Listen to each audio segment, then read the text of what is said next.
हरे कृष्ण। भक्ति रसामृत सिंधु अध्याय 18 भाव प्रेमी का चरित्र वीडियो पार्ट 2। आज का पॉइंट है निराभिमानता अर्थात मान शून्यता। मान शून्यता मतलब कि स्वयं के लिए कोई भी मान की अपेक्षा नहीं करना।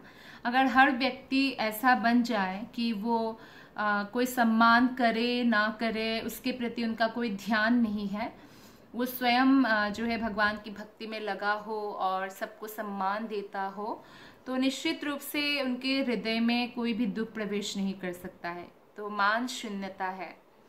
तो ये मान शून्यता आ जाना कोई आसान बात नहीं है, लेकिन भक्ति करने से वो सरलता से किसी भी व्यक्ति पर आ सकता है, और खासकर जब वो भाव दशा को प्राप्त हो जाए।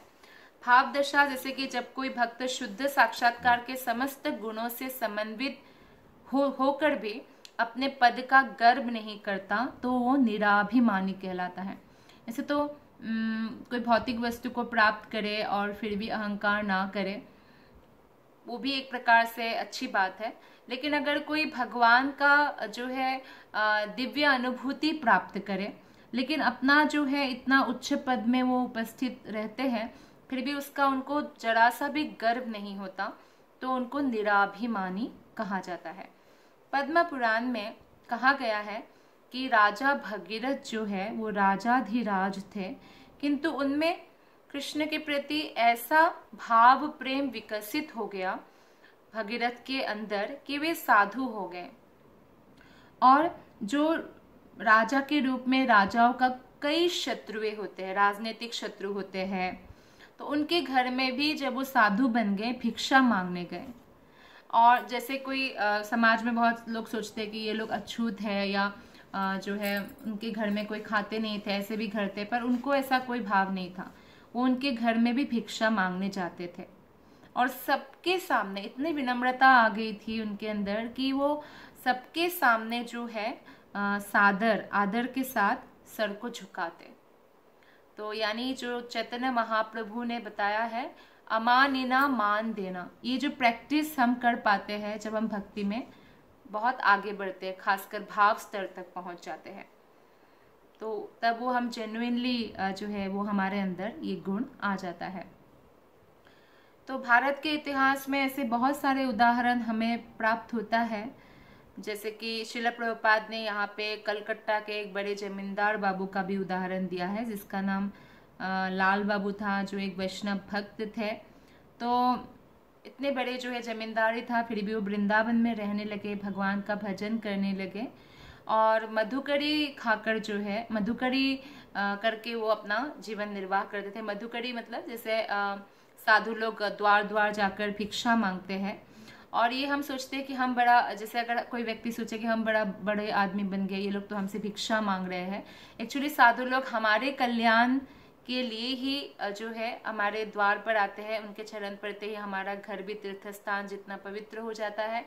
और हम अगर उनको कोई डोनेशन देते हैं, दान देते हैं, उससे हमारे ही जो है भक्ति के प्रति जो है आसक्ति बढ़ती है, या हम किसी ना किसी प्रकार से भक्ति में आने का चांस बनता है। तो भिक्षा मांगने का अर्थ यह है कि उन व्यक्तियों द्वारा किए जाने वाला अपमान को सहन करने के लिए तैयार रहना। भिक्षा इतना अच्छा पोजीशन में होने के बाद भी कोई अगर भिक्षा मांगते हैं कि वो बहुत अच्छे भक्ति पोजीशन में है, तो भिक्षा मांगते हैं अर्थात वो बहुत ही विनम्र है। विनम्रता के बिना कोई भी ऐसे भिक्षा नहीं मांग सकते हैं। और यहाँ पे खासकर भक्तों के बारे में बात किया गया है। तो कृष्ण के लिए ऐसे भी जो भक्त लोग बहुत अपमान सहन करते हैं, जैसे कई लोग भगवान की भक्ति करने वालों को ताने भी सुनाते हैं, या हो सकता है कई तरह की उनको सिचुएशन को सहना पड़े, तो वो सहन करते हैं, लेकिन कृष्ण भक्ति नहीं छोड़ते।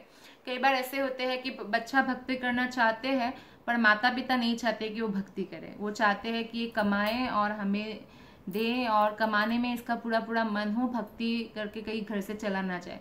लेकिन ऐसा ज़रूरी नहीं है कि भक्ति करके घर से चला ही जाना है, तो कई बार वो भक्ति नहीं करने देते हैं। फिर भी जो बुद्धिमान व्यक्ति है वो क्या करते हैं, माता पिता का भी आदर करते हैं, लेकिन कृष्ण भक्ति नहीं छोड़ते। एक बार श्रील प्रभुपाद जी को उनके जो फॉरेनर शिष्य थे उन्होंने पूछा, क्योंकि कई शिष्य जो है वो अलग अलग बैकग्राउंड के थे, भारतीय तो थे नहीं, तो फिर उनके माता पिता अपोज करते थे कि अरे क्या हो गया, हमारे बच्चे ने नॉनवेज भी छोड़ दिया, नशा छोड़ दिया, तो जीवन को एंजॉय करना छोड़ दिया। तो फिर वो लोग ऐसे सोचते थे कि शायद इसका बहुत ब्रेन वॉश हो गया है, लेकिन वो भक्ति में आ गए थे इसलिए छोड़ा था। तो फिर प्रभुपाद से पूछा कि ऐसे माता पिता से कैसे हैंडल करें। तो प्रभुपाद ने कहा जैसे कि वो आपके माता पिता है तो उनको तो आपको आदर देना चाहिए, लेकिन उनका जो गलत चीज़ें हैं या बातें हैं उसको आपको एक्सेप्ट नहीं करना चाहिए। जैसे कृष्ण भक्ति ना करो बोले वो एक्सेप्ट नहीं करना चाहिए, या मांस खाने के लिए बोले वो एक्सेप्ट नहीं करना चाहिए। कोई भी छोटा बच्चा भी आप देखिए, माता तो हमेशा ही बोलती रहती है कि पढ़ाई करो पढ़ाई करो, कौन सा बच्चा एकदम दिन भर पढ़ाई ही करता रहता है, कई बार वो माता की बात नहीं भी मानते हैं, राइट।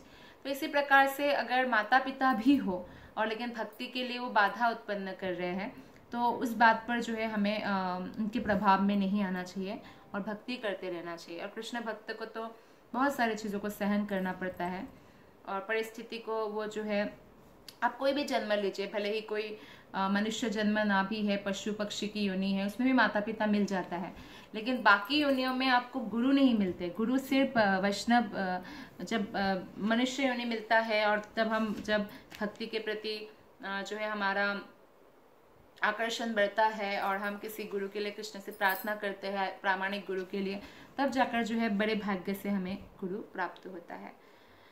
नेक्स्ट पॉइंट है आशा बंधा, मतलब बृहद आशा। कृष्ण के प्रति हमें बहुत आशा रखना चाहिए। किसी मनुष्य के प्रति हम आशा रखेंगे तो वो आशा टूट भी जाएगा, निराशा उत्पन्न हो जाएगा, लेकिन अगर भगवान के प्रति हम आशा रखते हैं तो कभी भी हमें निराशा हाथ नहीं लगती है, क्योंकि भगवान जो है बहुत कृपालु है, दयालु है। तो ये दृढ़ विश्वास है कि भगवान की कृपा मेरे ऊपर अवश्य होगी, तो संस्कृत भाषा में इसको आशा बंधक कहलाता है। तो इस संस्कृत शब्द का अर्थ है यह सोचते रहना कि चूंकि जो भी भगवान श्री कृष्ण ने भागवत गीता में, भागवतम में, अन्य शास्त्र में भक्ति के नियम बताया है, तो मैं भक्ति के सामान्य नियमों का यथाशक्ति पालन कर रहा हूँ, तो इसलिए मुझे पूर्ण विश्वास है कि मैं भगवत धाम को प्राप्त करूंगा। तो ऐसा दृढ़ विश्वास होना, इसको बोलते हैं आशा बंधक। तो इस संदर्भ में रूप गोस्वामी की एक प्रार्थना है, और ये आशा बंधन संबंधी उदाहरण के लिए बहुत अच्छा जो है उदाहरण है। रूप गोस्वामी पाद कहते हैं कि मुझ में ना तो कृष्ण के लिए प्रेम है, ना ही कृष्ण प्रेम विकसित करने वाले कारणों श्रवण तथा कीर्तन में मेरा प्रेम है। लेकिन कई बार जो है वैष्णव जो आचार्य लोग हैं वो इतने विनम्र होते हैं कि वो ऐसे बोलते हैं, लेकिन हमें उसको एज इट इज ऐसे नहीं सोचना चाहिए, अच्छा उनमें प्रेम ही नहीं था, ऐसा नहीं है। लेकिन ऐसा, ये प्रार्थना बहुत अच्छा है, ये एक उदाहरण है कि अगर हम इस बात को समझे या ऐसे विनम्रता पूर्वक स्वीकार करें कि हमारे हृदय में कृष्ण के लिए तो प्रेम नहीं है, और ना ही श्रवण और कीर्तन में मैं इतना उच्च जो है स्थान को प्राप्त कर पाया। परीक्षित महाराज जैसे श्रवण ही कर रहे थे 7 दिन 7 रात, इतना श्रवण के प्रति उनका अनुरक्ति था, या कीर्तन के प्रति अनुरक्ति होता है, तो मेरा ऐसा नहीं है। और मुझ में वो भक्ति योग भी नहीं है जिससे कृष्ण का निरंतर ध्यान किया जाता है। भक्ति योग मतलब कृष्ण की प्रेममय सेवा, यानी कृष्ण की प्रेममय सेवा मतलब कृष्ण पर निरंतर ध्यान रहेगा, तो 24 घंटा कृष्ण पर ध्यान रहे, ऐसा भी भक्ति योग नहीं है। और उनके चरण कमलों को हृदय में स्थिर किया जाता है भक्ति योग में, तो ऐसा भी अवस्था नहीं है। और जहाँ तक ज्ञान या पुण्य कर्मों की बात है, ऐसे कार्य करने का मुझे कोई अवसर भी नहीं दिखता है। फिर सबसे बड़ी बात यह है कि मैं उत्तम कुल में भी उत्पन्न नहीं हूँ। हालांकि रूप गोस्वामी पाद जो है उत्तम कुल में जन्म लिया है, ब्राह्मण पुत्र है, लेकिन फिर भी ये धन्यता का जो है परिचय है। तो इस प्रकार वो हमारे अंदर जो है भावना होनी चाहिए कि अतएव हे गोपीजन बल्लभ, मैं आपकी केवल प्रार्थना कर सकता हूँ। मेरी एकमात्र यही इच्छा और आशा है कि किसी तरह आपके चरण कमलों तक पहुँच सकूँ, और यही आशा मुझे पीड़ा पहुँचाती है। क्यों पीड़ा पहुँचाती है? क्योंकि जीवन के इस दिव्य लक्ष्य तक पहुंचने में मैं अपने आप को सर्वथा असमर्थ पाता हूँ। मतलब मेरे अंदर कोई शक्ति नहीं है, और मैं कितना भी प्रयास करूँ मैं हमेशा फेल हो जाता हूँ, या मैं असमर्थ समझता हूँ अपने आप को। तो भगवान, मेरा तो एकमात्र आशा जो है आप ही है, तो आप ही की कृपा की जो है मुझे आशा है, ऐसी भावना। तो भाव यह है आशा बंध शीर्षक के अंतर्गत मनुष्य को घोर निराशा में भी यह आशा बनाए रखना चाहिए कि वो किसी न किसी तरह भगवान के चरण कमलों तक पहुंच ही जाएगा, क्योंकि वो भगवान की भक्ति का जो नियम है उसका पालन कर रहे हैं। तो एक ना एक दिन वो भगवत धाम प्राप्त करेंगे, कृष्ण का प्रेम प्राप्त करेंगे। ऐसा आशा कभी भी नहीं खोना चाहिए। नेक्स्ट पॉइंट है समुत्कंठा, वांछित सफलता की प्राप्ति हेतु उत्सुकता। जब कोई व्यक्ति भक्ति में सफलता प्राप्त करने के लिए अत्यधिक उत्सुक रहता है, थोड़ा उत्साह नहीं, बहुत ज्यादा उत्साह, बहुत ज्यादा उत्सुकता, तो यह उत्सुकता समुत्कंठा कहलाती है। उत्सुकता का मतलब, ये जो समुत्कंठा है इसका मतलब है पूर्ण उत्सुकता। वस्तुतः यह उत्सुकता कृष्ण भावनामृत में सफलता प्राप्त करने का मूल्य है। तो अगर हमें भगवान कृष्ण की प्रेम प्राप्ति करना है, तो जैसे कोई भी वस्तु आपको अगर लेना होता है दुकान से, तो आप उसका मूल्य चुकाते हैं ना। तो कृष्ण का धाम प्राप्त करना है तो हमारे अंदर ये उत्सुकता, पूर्ण उत्सुकता जगाना होगा, समुत्कंठा, और तब जाके जो है हमारा पास जो ये अधिकार आएगा कि हम भगवत धाम जा सके। और ये अधिकार भी कृष्ण ही प्रदान करते हैं। तो हमें कृष्ण के प्रति आशा बंधे रहना चाहिए, उनकी कृपा की कृष्ण मुझ पर एक दिन जरूर कृपा करेंगे, और पूर्ण उत्सुकता के साथ भक्ति में लगे रहना चाहिए। तो वैदिक साहित्य में उल्लेख मिलता है कि कृष्ण भावनामृत जैसी अमूल्य वस्तु को खरीदने में सफल होने के लिए तीव्र उत्सुकता विकसित करनी होती है। इस तीव्र उत्सुकता का अत्यंत सुंदर वर्णन जो है बिल्वमंगल ठाकुर ने जो अपना पुस्तक लिखा कृष्ण कर्णामृत में कहते हैं, मैं वृंदावन के उस बालक का दर्शन पाने के लिए उत्सुकता पूर्वक प्रतीक्षा कर रहा हूँ। कृष्ण के बारे में बोला जा रहा है, जिसका शारीरिक सौंदर्य सारे विश्व को मोहित करने वाला है। कृष्ण को जो भी दर्शन करते हैं तो वो तुरंत मोहित हो जाते हैं। कृष्ण शब्द का अर्थ ही है सर्वाकर्षक, जिसके नेत्र श्याम भौहों से और बद्ध और कमल दलों की भांति फैले हुए रहते हैं। बहुत सुंदर नेत्र है जिनका कृष्ण के नेत्र की जो है गुणगान कर रहे हैं, और जो निरंतर अपने भक्तों पर उत्सुकता पूर्वक दृष्टिपात करते रहते हैं। इसलिए वो इधर उधर हिलते डुलते रहते हैं, भक्तों को देखते रहते हैं। भगवान भक्तों पर करुणा दृष्टि डालते हैं। उसके नेत्र सदैव गीले, उसके होठ ताम्र जैसे रंग वाले रहते हैं तथा उन होठों से एक ध्वनि निकलती है। होठों से जो है कृष्ण बांसुरी बजाते हैं, और ऐसा ध्वनि जो मनुष्य को मदांध हाथी से भी अधिक उन्मत्त बना देती है। मदान, मद में अंधा हाथी, या जैसे हाथी को नशा पिला दिया जाए तो कितना मदमत्त हो जाएगा, तो उससे भी ज़्यादा जो है इसमें नशा है। और तो बिल्वमंगल ठाकुर कहते हैं, मैं उसका दर्शन वृंदावन में उत्सुकता से करना चाहता हूँ। तो उत्सुकता का मतलब है कि हमें ये कंप्लीट ऐसा हमारे अंदर एक इच्छा जागृत होना चाहिए कि जो है भगवान का जो है मुझे सानिध्य प्राप्त हो, या भक्तों का सानिध्य प्राप्त हो। ये उत्सुकता भी भगवान तक हमें पहुंचा देती है। तो जब कृष्ण के जैसे रूप, गुण, लीला, धाम, तो ये सब जो है कृष्ण के हमें स्मरण करना चाहिए, जैसे कि बिल्वमंगल ठाकुर इसमें प्रार्थना करते हैं। और तीव्र ये इच्छा होनी चाहिए कि एक बार ऐसे सुंदर रूप का जो है मुझे दर्शन हो जाए, और मैं इनका प्रतीक्षा कर रहा हूँ। जैसे कोई भी व्यक्ति अगर जैसे किसी घर वाले ही हो और बहुत सालों से वो अब्रॉड में है, और जो है वो बहुत प्रेम करते हैं और प्रतीक्षा कर रहे हैं, तो इस प्रतीक्षा के दौरान जो स्मरण करते हैं उससे उनका जो है वो उत्साह कम नहीं होता है, भले ही वो परिवार परिजन दूर हो। तो इसी प्रकार से भले ही अभी भगवान जो है हमारे बद्ध अवस्था के कारण हम उनको सर्वत्र दर्शन नहीं भी कर पाए, लेकिन अगर ये उत्सुकता हम जगा पाए अपने हृदय में, तो यही हमारी जो है क्वालिफिकेशन बन जाता है, योग्यता बन जाती है। नेक्स्ट पॉइंट है भगवान के पवित्र नाम कीर्तन में अनुरक्ति। उसी जो कृष्ण कर्णामृत पुस्तक है बिल्वमंगल ठाकुर का, उसमें राधा रानी के नाम कीर्तन से संबंधित एक अन्य कथन मिलता है। तो राधा रानी की एक सखी कहती है कि हे गोविंद, कृष्ण को कहते हैं कि अब राजा वृषभानु की पुत्री यानी राधिका, श्री राधिका अश्रुपात कर रही है और आपके पवित्र नाम कृष्ण, कृष्ण का उत्सुकता से उच्चारण कर रही है। तो उत्सुकता पूर्वक जो है कृष्ण के दर्शन के लिए अभिलाषी जो श्रीमती राधिका कृष्ण के विरह में भी जो कृष्ण का नाम कीर्तन करती रहती है, तो इसका ये बहुत उत्तम उदाहरण है कि भगवान के पवित्र नाम कीर्तन में हमारा अनुरक्ति होना चाहिए। भगवान के दिव्य गुणों का वर्णन गुणाख्यान करने की उत्सुकता, अर्थात एक तो नाम के प्रति उत्सुकता होनी चाहिए, और जैसे कि बिल्वा मंगल ठाकुर ने रूप के प्रति उत्सुकता बताया कि कृष्ण के रूप का गुणगान किया, और भगवान के गुणों का भी व्याख्यान करना चाहिए, गुणों का गुणगान करना चाहिए।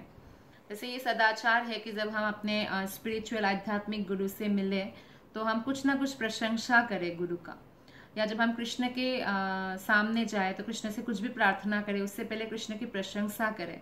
अगर हम भागवत में देखते हैं तो हम देखते हैं कुछ भी प्रार्थना करने से पहले भक्त जो है भगवान की बहुत ग्लोरिफिकेशन करते हैं। ग्लोरिफिकेशन मतलब गुणगान गाना भगवान की। जैसे अर्जुन को जब ब्रह्मास्त्र अश्वत्थामा ने ब्रह्मास्त्र छोड़ा तब भी उन्होंने ये सदाचार नहीं भूला। तो ब्रह्मास्त्र अभी आ रहे तीव्र गति से, फिर भी कृष्ण के पहले गुणगान किया, फिर प्रार्थना किया कि मुझे बताइए मैं क्या करूं। तो ऐसे ही हमें भगवान की गुणगान करते रहना चाहिए, दिव्य गुणों का वर्णन करना चाहिए। और कृष्ण कर्णामृत में भगवान की महिमा के कीर्तन की अनुरक्ति का वर्णन हुआ है। इस प्रकार हुआ है कि मैं उस कृष्ण के लिए क्या करूं जो समस्त आनंद की धारणाओं से अधिक आनंदप्रद है। तो ये गुण है कि वो आनंद की धारणाओं से भी अधिक आनंदप्रद है, और जो चंचल बालकों से भी अधिक नटखट है, ये उनका गुण है। जैसे कई कृष्ण का एक नाम है रणछोड़, लेकिन रण छोड़ना जो ये भी कृष्ण का गुण में माना जाता है, लेकिन दूसरा लोग रण छोड़कर भागे तो उसको कापुरुष समझा जाएगा ना, लेकिन कृष्ण का ये गुण है माखन छोड़, इसमें भी कृष्ण का गुण छुपा हुआ है। तो कृष्ण के सुंदर कार्यकलापों के विचार से मेरा मन आकृष्ट हुआ जा रहा है और मेरी समझ में नहीं आ रहा है कि मैं क्या करूं। तो भगवान जो है इतने दिव्य गुणों से पूर्ण है, उनका हर एक कार्य में उनका गुण परिलक्षित होता है। जैसे एक बार क्या हुआ, कृष्ण क्योंकि जब थोड़े बड़े हो गए तो ग्वाल बालों को लेकर दिन भर गोवर्धन में गैया चराने जाते थे। तो ये श्रीमती राधा रानी उनका विरह नहीं सहन कर पाती, तो एक बार ललिता सखी को लेके, अपनी सखी को लेके जो है वो गोप वेश धारण करके जो है गई कृष्ण के पास। तो जो उसमें गोपाष्टमी भी मनाया जाता है उस दिन, जैसे राधा रानी को गोप वेश पहनाया जाता है, राधा रानी का चरण दर्शन भी होता है। तो गए तो उन लोगों ने बोला कि हम दूसरे गांव से आए, हमें भी खेलने दो। तो उन लोगों ने खेलने दिया उनको, और ये खेल था कि पहले एक पार्टी के लोग दूसरे पार्टी के लोगों को कंधे पे घुमाएंगे जहाँ जहाँ उनको जाना है जंगल में, और बाद में वो उनको घुमाएंगे। तो पहले तो कृष्ण बारी आया, कृष्ण का बारी आया कि कृष्ण राधा रानी जो गोप वेश में है उनको कंधे पे घुमाएंगे। तो कृष्ण घुमा रहे थे, तो राधा रानी कहते वहाँ वहाँ करके बहुत दूर ले गए। तो कृष्ण ने कहा आप तो बहुत हल्के हो, आप माखन नहीं खिलाती तुम्हारी मम्मी। तो इसलिए गुणों का गुणगान कृष्ण का करने से हमारा ही कल्याण होता है। जैसे हम भगवान की गुणगान करते हैं, तो जब हम भगवान के गुणों पर अपना ध्यान देते हैं तो हमारे अंदर भी वो जो दिव्य गुण है जो आना चाहिए एक भक्त के अंदर, वो प्रविष्ट होते हैं। तो इस प्रकार जो है हमारा मन अगर कृष्ण के प्रति आकृष्ट हो जाता है, फिर हम निश्चित रूप से भगवत धाम जाने के अधिकारी बनते हैं। तो नेक्स्ट पॉइंट है कृष्ण के लीलास्थली में रहने का आकर्षण। जैसे कृष्ण का लीलास्थली है वृंदावन, ब्रज धाम कृष्ण का लीलास्थली है, तो बार बार ब्रज में रहने की जो इच्छा हो, या ब्रज धाम बार बार आते हैं, वृंदावन दर्शन करने आते हैं, मथुरा वृंदावन या द्वारका जैसे जो लीलास्थली है कृष्ण के, तो यहाँ ये आकर्षण भी जो है भाव प्रेमी का चरित्र है। तो रूप गोस्वामी कृत पद्यावली में वृंदावन के विषय में यह कहा गया है कि इस स्थान पर समस्त ग्वालों के राजा नंद महाराज का पुत्र अपने पिता के साथ रहता था। इसी स्थान पर कृष्ण ने उस सकट का भंजन किया जिसमें शक्टासुर असुर छिपा था। यहीं पर हमारे भव बंधन की ग्रंथि काटने वाला दामोदर अपनी माता यशोदा द्वारा रस्सी से बांधा गया था। तो जब हम भगवान के ऐसे लीलास्थली में जाते हैं तो हम देखते हैं कि अच्छा भक्तों, एक्चुअली कोई भी अगर ऐसे ही भगवान के लीलास्थली दर्शन करने जाए तो उनको वो आनंद नहीं आएगा जो भक्तों के साथ आएगा, क्योंकि भक्त जो है एक एक लीलास्थली के बारे में जो है हमें दर्शन कराते हैं। खासकर जो गुरु होते हैं, तो गुरु के चक्षु से हम लीलास्थली को दर्शन कर पाते हैं। जैसे अगर जैसे ऐसी जगह, एक बार क्या हुआ, सकट का मतलब होता है छकड़ा या कार्ट, इंग्लिश में कार्ट। तो एक बार क्या हुआ कि कृष्ण का जैसे जन्म दिवस था, तो कृष्ण का जैसे 1 वर्ष का हुआ कृष्ण, तो ऑब्वियसली बड़े धूमधाम से ही पालन करेंगे सब लोग कृष्ण का जन्म दिवस। तो ब्राह्मणों को बुलाया गया, ब्राह्मण लोग यज्ञाग्नि में आहुति डाल रहे हैं और वैदिक मंत्र पढ़ रहे हैं। पवित्र वातावरण है, बहुत सुंदर वातावरण है। तो यशोदा मैया भी जो है ब्राह्मण का जो मंत्र है वो बैठकर जो है सुन रही थी, और कृष्ण जो है, कृष्ण उनकी गोदी में था। तो कृष्ण अकस्मात जो है सो गए। एक्चुअली कृष्ण को मारना था शक्तासुर को, तो कृष्ण सो गए। तो यशोदा मैया ने उनको एक कार्ड था, कार्ड में जैसे ऐसे हाथ से चलाने वाला जैसा जो है, इसमें बर्तन वर्तन रख दिया, और वो एक छकड़ी था एक्चुअली। तो वो छकड़ी के नीचे जो थोड़ा सा जगह था, तो उसमें छांव भी था, धूप भी नहीं गिर रहा था। तो यशोदा मैया ने वहां पे सुला दिया। लेकिन इतना जैसे उत्सव का माहौल था, तो इतना हल्ला गुल्ला हो रहा था, तो कब कृष्ण उठ के रोने लगे, यशोदा मैया को सुनाई नहीं दिया। तो कृष्ण को बहुत क्रोध आ रहा था कि मैया कहाँ चली गई। तो साधारण बालक की तरह अपने पाँव जो है मारने लगे, ऊपर से पाँव मारने लगे।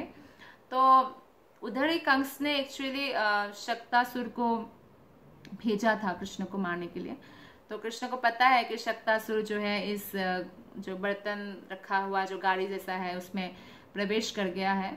तो उन्होंने एक टांग से जरा सा स्पर्श किया कि वो पूरा जो है चकनाचूर हो गया, बर्तन इधर उधर गिर गए, जो उसका पहिया है वो निकल गया, पूरा जैसे अलग अलग हो गया, सारा पुर्जा उसका निकल गया। तो ये इतना जोर से आवाज हुआ कि सब लोग वहां भाग कर आए, और यशोदा मैया को जैसे प्राण ही कंठ में आ गया। वो इतना घबरा गई कि मैं तो मेरी लल्ला को अभी इसके नीचे सुला के आई थी, कहीं वो दब ना गया हो। तो इतना घबरा गई, वो पागलों की भांति दौड़ कर आई एकदम कृष्ण को उठाने के लिए। और जब देखा कृष्ण तो आराम से सो रहे हैं, तो गोदी में ले लिया, और बाकी जो ग्वाल थे तो उन लोगों ने उसको ठीक करने में लगे, बर्तन वर्तन उठाने में लग गए। तो यशोदा मैया जो है ब्राह्मणों से प्रार्थना किया कि लल्ला इतने बड़ी जो है विपत्ति से बच गए भगवान की कृपा से, तो उनको आशीर्वाद दीजिए। और फिर वो दूध भी पिलाने लगी। तो जब बच्चा अच्छे से दूध पीता है, मतलब वो ठीक है, अभी उसमें कोई डेंजर वाली बात नहीं है, वो स्वस्थ है। तो फिर जाकर यशोदा मैया को थोड़ा तसल्ली हुआ कि मेरा कान्हा ठीक है। तो ये शक्तासुर है जिसको कृष्ण ने बस एक छोटे से पाव से ही मारकर जो है उसको वध कर दिया। तो ये शक्तासुर असुर यहाँ छुपा हुआ था। तो ये सब लीलास्थली है। या जो दामोदर लीला हुआ था, माता यशोदा ने कृष्ण को एक बार उखल में बांध दिया था। तो फिर ऐसे नलकुबर और मणिग्रीव जो अर्जुन पेड़ के रूप में थे, उनका उद्धार हुआ था। वो सब कथाएं जो है उस जगह पर जब हम जाते हैं और लीलास्थलियों का दर्शन करते हैं, तो आकर्षण, तीव्र आकर्षण उत्पन्न होता है। कृष्ण का भक्त मथुरा या वृंदावन जिले में निवास करता हुआ उन समस्त स्थानों का भ्रमण करता है जहाँ जहाँ कृष्ण ने लीलाएं की थी। इन सभी पवित्र स्थानों पर कृष्ण ने ग्वाल बालों एवं माता यशोदा के संग अपनी बाल्यकाल की क्रीड़ाएं की है। तो आज भी जो है कृष्ण भक्त जो है इन स्थानों की परिक्रमा करते हैं, वहां जाते हैं और मथुरा वृंदावन की यात्रा करते हैं और दिव्य आनंद का अनुभव करते हैं। तो समय समय पर हमें इसलिए भगवान की लीलास्थली दर्शन करने जाना चाहिए। वस्तुतः यदि कोई वृंदावन जाता है तो तुरंत ही उसे कृष्ण का वियोग सताने लगता है, क्योंकि कृष्ण की लीलास्थली में जहाँ जहाँ कृष्ण ने वो लीलाएं किया है और फिर अब वो कृष्ण नहीं दिखाई दे रहे हैं, तो भक्त का हृदय जो है विरह भावना से पूरित हो जाता है। और जिन्होंने वहां रहकर ऐसी सुंदर क्रीड़ाएं की, वो कृष्ण को हर जगह जो है जैसे ढूंढने लगते हैं। तो ऐसी भाव प्रेमी का ये चरित्र होता है कि वो भगवान की लीलास्थलियों के प्रति उनका तीव्र आकर्षण रहता है। कृष्ण के कार्यकलापों को स्मरण करने के प्रति ऐसा आकर्षण कृष्ण अनुरक्ति कहलाती है। किंतु निर्विशेषवादी दार्शनिक तथा योगी भक्ति के प्रदर्शन द्वारा परम ब्रह्म में तल्लीन होना चाहते हैं। तो कई लोग निर्विशेषवादी हैं और योगी हैं, तो वो लोग भी जाते हैं एक्चुअली इन जगहों का दर्शन करने जाते हैं, लेकिन उनका जो लक्ष्य होता है वो निराकार ब्रह्म ज्योति उनका लक्ष्य होता है। तो खैर अगर कोई इस निराकार ब्रह्मज्योति को पाने के लिए भी कृष्ण भक्ति करते हैं तो एक ज्ञान योगी जितना तीव्र गति से वो प्राप्त कर सकते हैं उस मोक्ष अवस्था को, तो उससे ज़्यादा अधिक तीव्र गति से कृष्ण भक्ति करने वाला जो है निर्विशेषवादी प्राप्त कर सकता है। तो ये कृष्ण भक्ति का जो है बहुत बड़ा जो है उनके लिए भी लाभ है। यहाँ तक कि कोई अगर स्वर्ग प्राप्ति चाहते हैं तो कोई अन्य प्रक्रिया से यज्ञ से स्वर्ग की प्राप्ति करने की जगह अगर वो कृष्ण भक्ति करके स्वर्ग की प्राप्ति करना चाहते तो भी वो तुरंत ही मिल जाता है। जो बहुत विरल है, जो नहीं मिलता है, वो भगवान श्री कृष्ण का जो है प्रेम, जिससे हम भगवत धाम जा सकते हैं, भगवान के साथ जो है उनके लीलाओं में भाग ले पाते हैं, सेवा कर पाते प्रत्यक्ष, वो बहुत मुश्किल से मिलता है। तो क्योंकि निराकारवादियों का जो है लक्ष्य एकमात्र मुक्ति लाभ होता है, हालांकि वो भगवान की लीला स्थलियों का दर्शन करते हैं, इसलिए उनका जो है ये अनुरक्ति नहीं माना जाता है, वो भक्ति भाव में उन्नति नहीं करते हैं।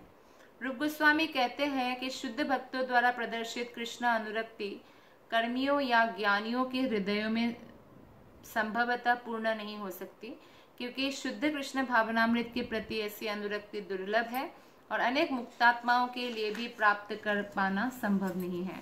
तो भले ही कोई मुक्तात्मा भी बन जाए, लेकिन फिर भी ये भाव प्रेमी बनना इतना आसान नहीं है, और उसके लिए जो है पूर्ण समर्पण और कृष्ण के प्रति जो है समुत्कंठा, पूर्ण उत्सुकता डेवलप करना होता है।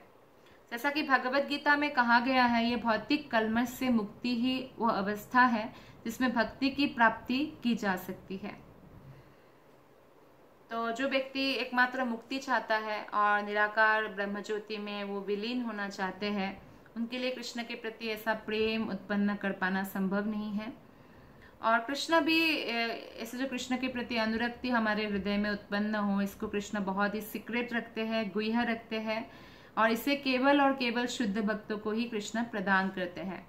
आसानी से कृष्ण हमें भौतिक संपत्ति दे देते हैं, कृष्ण जो है हमें स्वर्ग भी दे देते हैं या निराकार ब्रह्मज्योति भी दे देते हैं, लेकिन जो शुद्ध भक्ति है या कृष्ण के प्रति जो प्रेम है वो केवल और केवल जो है उनके शुद्धतम भक्तों को ही मिलता है। और एक सामान्य भक्त भी कृष्ण की इस शुद्ध अनुरक्ति को नहीं पा सकता जब तक वो सामान्य स्तर पर होता है, लेकिन जब वो भाव दशा तक पहुंच जाते हैं, फिर प्रेम दशा तक पहुंच जाते, तब वो प्राप्त कर सकते हैं।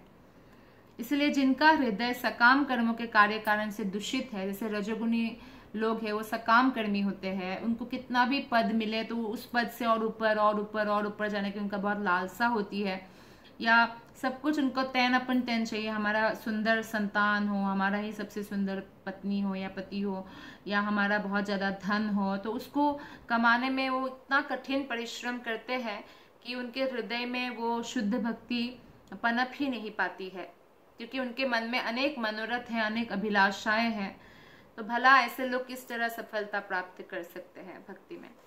तो ऐसे भक्त कहलाने वाले अनेक लोग हैं जो कृष्ण की अष्टकालिक लीला का बनावटी चिंतन करते हैं या दिखावा करते हैं, या ऐसा दिखाते कि नहीं हम तो कृष्ण से रोज बात करते हैं, हम कृष्ण से बाल रूप से रोज बात कर रहे हैं, या इस तरह से जो है करते हैं। तो ऐसे लक्षण निर्विशेषवादी लोगों द्वारा प्रकट किया जाता है, और ऐसे लोग जो अज्ञानी लोगों को फांस लेते हैं, जिनको भक्ति योग का ज्ञान नहीं है, वो ऐसे लोगों के उसमें आ जाते हैं।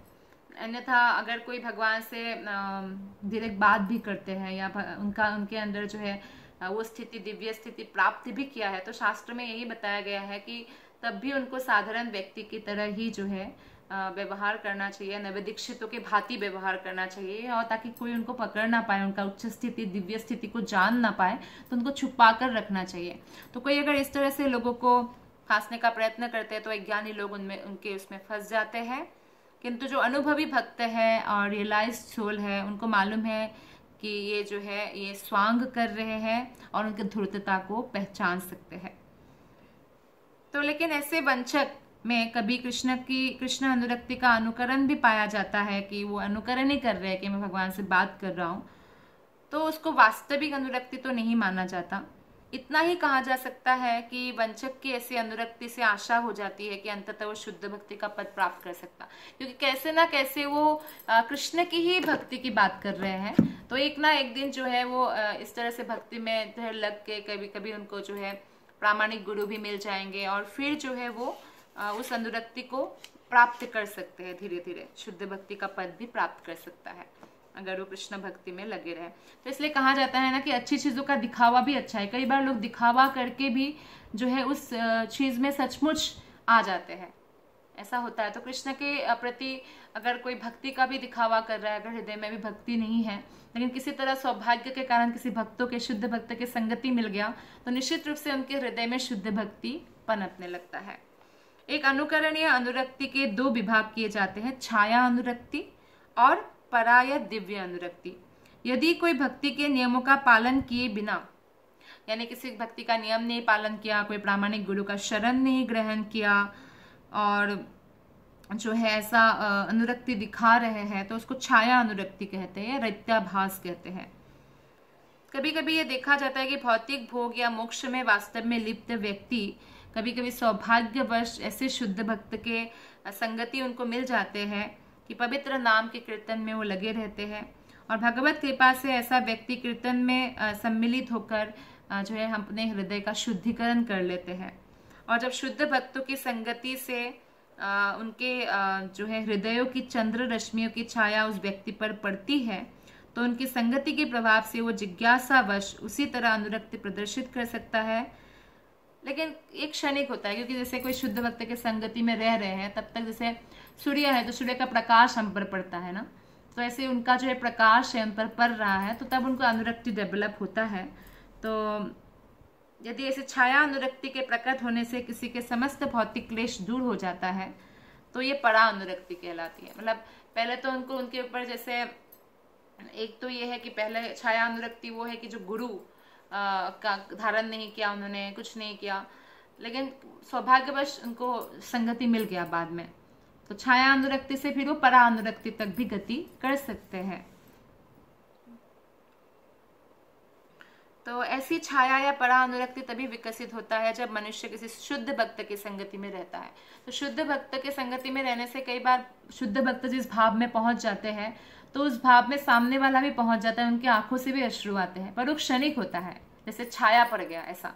लेकिन जब ऐसा भक्त के संगति करते करते वो धीरे धीरे जो है भौतिक क्लेशों से मुक्त होता है, तो वो परा अनुरक्ति, ओरिजिनल अनुरक्ति में परिवर्तित हो जाता है। तो इसलिए इसमें भी महत्व बताया गया है कि भक्तों का संगति का बहुत बड़ा महत्व है। और या मथुरा या वृंदावन जैसे पवित्र स्थानों में व्यक्ति को जाते रहना चाहिए, क्योंकि वहाँ बहुत सारे भगवान के भक्त मिलते हैं और जहाँ भक्तों की मेजोरिटी होती है वहाँ भक्ति करने की हृदय में जो है एक उत्सुकता उत्पन्न होती है। यदि किसी साधारण व्यक्ति में कृष्ण के प्रति ऐसी अनुरक्ति विकसित हो जाती है और सौभाग्यवश वो शुद्ध भक्तों की संगति में भक्ति कर्म करने लगता है, तो उसे भी शुद्ध भक्ति पद प्राप्त हो जाता है। जैसे पारसमणि है, तो पारसमणि कभी भी दूसरे को स्पर्श करके पारसमणि नहीं बनाते, सोना बना देते हैं, राइट। लेकिन भक्त ही, शुद्ध भक्त ही ऐसा एक व्यक्ति है जो दूसरों को भी शुद्ध भक्त ही बना देते हैं अपने जैसा। तो इसलिए पारसमणि से भी श्रेष्ठ माना गया है शुद्ध भक्त को। निष्कर्ष यह निकला कि यदि ऐसी अनुरक्ति किसी सामान्य व्यक्ति में भी दिखे, तो वो शुद्ध भक्त की संगति में रहकर सिद्धावस्था को प्राप्त हो सकता है। तो इसलिए अगर हमारे जीवन में शुद्ध भक्त मिल गए, प्रामाणिक गुरु मिल गए, तो हमें हमेशा उनकी संगति करना चाहिए, सेवा करना चाहिए, जिससे हमारा आत्यंतिक कल्याण हो सके। ये बहुत बड़ा जो है हमारे ऊपर कृष्ण की कृपा है कि वही हमारे पास जो है शुद्ध भक्त को भेजते हैं। किंतु कृष्ण के प्रति ऐसे अनुरक्ति तब तक नहीं आ पाती जब तक शुद्ध भक्तों की संगति का समुचित प्रसाद उसे प्राप्त न हो। तो कृष्ण की कृपा भी हमें तभी प्राप्त हो पाती है जब हम प्रामाणिक गुरु की कृपा प्राप्त करते हैं। कई बार ऐसा होता है कि प्रामाणिक गुरु जो है ऐसी शिक्षा प्रदान करते हैं, मान लीजिए व्यक्ति को समझ में नहीं आए, तो व्यक्ति भौतिक स्थिति में होने के कारण गुरु पर ही संदेह करने लगते हैं, तब वो प्रगति नहीं कर पाते। लेकिन जैसे कोई बच्चा है और जो टीचर है उनको सिखा रहे हैं, देखो बेटा 5 और 5 + 5 = 10, 8 + 2 = 10, 7 + 3 = 10, 6 + 4 = 10, 9 + 1 = 10। तो बच्चा है, उसको नहीं मालूम, बोलते ये कैसा टीचर है, अच्छा टीचर नहीं बोल रहे, सब कुछ = 10। लेकिन टीचर सही पढ़ा रहे हैं, कोई भी बड़ा व्यक्ति समझ जाएंगे कि टीचर सही पढ़ा रहे हैं, लेकिन व्यक्ति को लग सकता है वो गलत है। तो ऐसे ही शुद्ध भक्त की संगति में रहने के बाद भी कई बार हमें शुद्ध भक्तों की स्थिति समझ में नहीं आता है, या उनकी जो शिक्षा है वो समझ में नहीं आता है। फिर भी अगर व्यक्ति बुद्धिमान है तो किसी भी प्रकार से वो शुद्ध भक्ति की संगति में हमेशा रहते हैं, और ऐसे रहने के कारण धीरे धीरे छाया अनुरक्ति जो है असली अनुरक्ति यानी दिव्य अनुरक्ति में परिवर्तित हो जाता है, और उस सिद्धावस्था को प्राप्त करते हैं। जिस तरह शुद्ध भक्तों की संगति से अनुरक्ति विकसित होती है, उसी तरह शुद्ध भक्तों के चरण कमलों पर किए गए अपराधों से वो घट जाती है। तो कृष्ण के प्रति जो हमारा आसक्ति है, जो प्रेम है, वो भक्तों की संगति से बढ़ता है। लेकिन अगर हम भक्तों के प्रति कोई भी अपराध करते हैं, जैसे वैष्णव अपराध 6 है, भक्तों की निंदा करना, भक्तों पर क्रोध करना, भक्तों की पिटाई करना, भक्तों से ईर्ष्या करना, भक्तों को देखकर भी अनदेखा कर देना, भक्तों के आने पर खुश नहीं होना, तो ये 6 अपराध अगर हम करते हैं तो आसक्ति अगर डेवलप हो भी जाए, वो भी जो है वो हो जाता है, डाउन हो जाता है आसक्ति। तो इस प्रकार जो है कई बार ऐसा होता है कि अपराधों की वजह से जो है हमारा भक्ति भी रुक जाती है। अधिक स्पष्ट करना चाहे तो कह सकते हैं कि शुद्ध भक्तों की संगति से कृष्ण के प्रति अनुरक्ति जागृत की जा सकती है, लेकिन भक्तों के चरण कमलों के प्रति अपराध से उनकी छाया अनुरक्ति हो या परा अनुरक्ति हो क्षीण हो जाती है। ऐसे भी कहा जाता है कोई अगर इतना उच्च पद प्राप्त कर ले, शिव जैसा, जो मुश्किल है, कर नहीं सकता, लेकिन फिर भी कर भी ले, लेकिन अगर वैष्णव अपराध करते हैं तो उनका पतन हो जाता है तुरंत। तो यह क्षीण होना पूर्ण चंद्रमा की कलाओं के घटने के समान है। जैसे चंद्रमा पूर्णिमा से धीरे धीरे घटता है और अंत में अंधकार छा जाता है, अमावस्या आ जाता है। तो इसलिए शुद्ध भक्तों की संगति करते समय हमें सतर्क रहना चाहिए। हमारा जो वेग है, बोलने का वेग, क्रोध का वेग, इसको कंट्रोल करना चाहिए, और उनके चरण कमलों के प्रति किसी तरह का अपराध नहीं करना चाहिए। यह दिव्य अनुरक्ति चाहे छाया अनुरक्ति हो या परा अनुरक्ति, शुद्ध भक्तों के चरण कमलों पर विभिन्न मात्रा में किए गए अपराधों से निरस्त हो जाती है।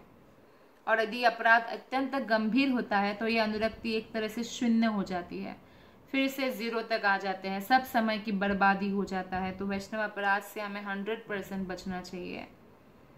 अगर लेकिन अपराध इतना गंभीर नहीं होता तो अनुरक्ति द्वितीय यानी मध्यम या तृतीय कनिष्ठ कोटि की मानी जाती है। तो पतन तो होता है लेकिन नीचे तक। यदि कोई व्यक्ति मोक्ष के नियमों में या ब्रह्मज्योति में तल्लीन होने में लिप्त रहता है तो उसके भाव क्रमशः छाया और परा अनुरक्ति में परिणत हो जाते हैं, अन्यथा वे अहम ग्रहो उपासना का रूप धारण कर लेते हैं। तो बहुत सारे लोग जो है इसलिए भी भगवान के शरण में आते हैं क्योंकि उनको ब्रह्म ज्योति में जाना है या मुक्ति प्राप्त करना है। लेकिन कई बार ऐसा होता है कि वो निराकारवादी से साकारवादी बन जाते हैं। कृष्ण के प्रति अनुरक्ति उनका शुद्ध भक्तों की संगति से उत्पन्न हो जाता है, तो बहुत सौभाग्यशाली व्यक्ति है। ये जो अहम ग्रहो उपासना उस जीव की और संकेत करती है जो अपने आप को परमेश्वर या परम ब्रह्म मानने लगता है और आध्यात्मिक अनुभूति आरंभ करता है। तो कई बार होता है कि वो कृष्ण को परमेश्वर के रूप में जानने लगता है। बहुनाम जन्म नामंते ज्ञानवान मम प्रपद्यते वासुदेव सर्वमेति स महात्मा सुदुर्लभ। कई जन्मों के बाद उनको यह एहसास होता है, फिर वो परानुरक्ति में भी बदल सकता है। लेकिन अगर ऐसा नहीं होता है अहम ग्रहो उपासना, तो अपने आप को ही ईश्वर मानने लगते हैं। आत्मानुभूति की अवस्था अद्वैतवाद कहलाती है। वो सोचने लगते हैं कि मैं ईश्वर के समान हूँ। अद्वैतवादी अपने को परम ब्रह्म से एकाकार मानता है और इस तरह उसके अनुसार अपने को ब्रह्म से पृथक न मानने के कारण अपनी पूजा करने से पाप पूर्ण पूजा हो जाती है, क्योंकि वो भगवान के समकक्ष तो कोई नहीं हो सकता। लेकिन क्योंकि वो भ्रमित हो गए हैं तो अपने आप को भगवान मान के खुद की ही पूजा करने लगते हैं। शिष्य से खुद की ही पूजा करवाते हैं, भगवान की पूजा नहीं मानते। तो फिर उनको वो उनका पूजा भी जो है उनकी पूजा जो है परम पूर्ण की पूजा फिर भी हो जाती है, क्योंकि वो अद्वैतवाद की फॉलो करते हैं। जो अगर उस स्थिति तक है, जैसे यहाँ पे ये बताया गया इस स्टैंजा में कि अगर कोई निराकारवादी है और सौभाग्य से उनको शुद्ध भक्त की संगति मिले तो वो परा अनुरक्ति तक पहुंच सकते हैं, दिव्य अनुरक्ति कृष्ण तक पहुंच सकते हैं। लेकिन अगर ऐसा नहीं हो पाता है तो कई बार वो अपने आप को जो कृष्ण से अलग नहीं समझते हैं, एक जैसा मानते हैं, तब भी वो एक प्रकार से जो है, क्योंकि वो भगवान को ही पूजा कर रहे हैं, लेकिन ये पूजा जो है संतुष्ट नहीं है, एक्चुअली संस्तुत नहीं किया गया है वैदिक आचार्यों के द्वारा। कभी कभी यह देखा जाता है कि नवदीक्षित भक्त बड़े उत्साह से कीर्तन तथा नृत्य में भाग लेता है, किंतु उसके मन में यह भावना रहती है कि वो परम पुण्य से एकाकार हो गए। नए नए जो भक्ति में आते हैं तो उत्साह पूर्वक तो भगवान के सामने नृत्य करते हैं, कीर्तन करते हैं या भगवान की सेवा भी कर देंगे, लेकिन वो अपने आप को भगवान से एकाकार समझते हैं। तो अद्वैतवाद की ये धारणा शुद्ध दिव्य भक्ति से पूर्णतया भिन्न है, क्योंकि शुद्ध दिव्य भक्ति में हर एक व्यक्ति भगवान का जो है दास मानता है खुद को, कि कृष्ण के वो दास है और कृष्ण की सेवा में पूर्णतया संलग्न रहते हैं। किंतु यदि यह पाया जाए कि नियमों का पालन किए बिना ही कोई व्यक्ति उच्च स्तरीय भक्ति को प्राप्त कर चुका है, तो यह समझना चाहिए कि उसने पूर्व जन्म में यह भक्ति पद प्राप्त किया था। कई बार हम देखते हैं कई लोग बहुत नियमों का पालन करते हैं, लेकिन कई लोग बहुत नियमों का पालन नहीं कर भी भक्ति के स्तर तक पहुंच जाते हैं, यानी पूर्व जन्म में उन्होंने भक्ति करके आए हैं। ध्रुव महाराज है, प्रहलाद महाराज है, तो पूर्व जन्म में भी भक्ति करके आए हैं। किसी न किसी कारण से क्षणिक रूप से इसमें व्यवधान आ गया था, जो संभवतया किसी भक्त के चरण कमलों पर किया गया अपराध था। तो कई बार हम भक्ति करते हैं तो भक्तों के प्रति किया गया अपराध के कारण वो रुक जाती है वहां पे, लेकिन कई जन्मों के बाद फिर से हमें वो प्राप्त हो जाता है। तो अब दूसरा सुअवसर मिलने पर यह भक्ति फिर से विकसित होने लगी है। तो निष्कर्ष यह निकला कि भक्ति में निरंतर प्रगति शुद्ध भक्तों की संगति से ही प्राप्ति की जा सकती है। तो बार बार हर शास्त्र में हर जगह यही बताया गया है कि हमें भगवान के शुद्ध भक्तों की संगति करना चाहिए, सेवा करना चाहिए। यदि कोई अपनी भक्ति पद पर क्रमशः प्रगति कर सकता है तो इसे कृष्ण की अहेतुकी कृपा समझना चाहिए। ऐसा नहीं कि मेरे बल पर मैं ऐसा कर रहा हूँ, मैं ऐसा कर सकता हूँ। ये कृष्ण की कृपा है कि अगर हम थोड़ा बहुत भी भक्ति में प्रगति कर पाते हैं तो। और यदि कोई व्यक्ति भौतिक भोग से पूर्णतया विरक्त रहता है और उसने शुद्ध भक्ति भाव विकसित कर लिया है, और यदि कभी वो आदर्श भक्ति का पालन ना करता हुआ प्रतीत हो, तो उससे द्वेष नहीं करना चाहिए कि अनासक्त है वो भौतिक भोग के प्रति और भगवान के प्रति जो है उन्होंने भक्ति भी विकसित कर लिया है। लेकिन कभी कभी ऐसा लगे कि अच्छा ये तो इतना वो पालन नहीं कर रहे हैं जो पालन करना चाहिए आदर्श भक्ति का, तो भी हमें उनसे कभी ईर्ष्या या द्वेष नहीं करना चाहिए। किसी भी भक्त के प्रति या किसी के भी प्रति ईर्ष्या द्वेष जो है नितांत तमोगुणी है, उससे हमें मुक्त होना चाहिए। भगवत गीता में भी इसकी पुष्टि हुई है कि जिस भक्त में भगवान के प्रति अविचल श्रद्धा एवं भक्ति है, यदि वो कभी कभी शुद्ध भक्ति के लक्षण से विपद होता दिखाई पड़े तो उसकी गिनती शुद्ध भक्तों में ही की जाना चाहिए। साधुरेव समन्तव्य। तो भगवान कृष्ण भी स्वयं कहते भगवान की भक्ति में वो लगा हुआ है, लेकिन कभी कभी लगते अच्छा वो तो उन नियमों को पालन नहीं कर रहे हैं जो एक शुद्ध भक्त को पालन करना चाहिए। तो भी क्या है, उनको ऐसे नहीं समझना चाहिए कि अच्छा इनका तो पतन हो गया या उनको नीच दृष्टि से देखना, ये सब अपराध है, ऐसे नहीं देखना। उनको शुद्ध भक्त में ही गिनती करना चाहिए। भक्ति भगवान कृष्ण तथा गुरु में अविचल श्रद्धा होने से मनुष्य में भक्ति कार्यों के अधिक विकास होता है।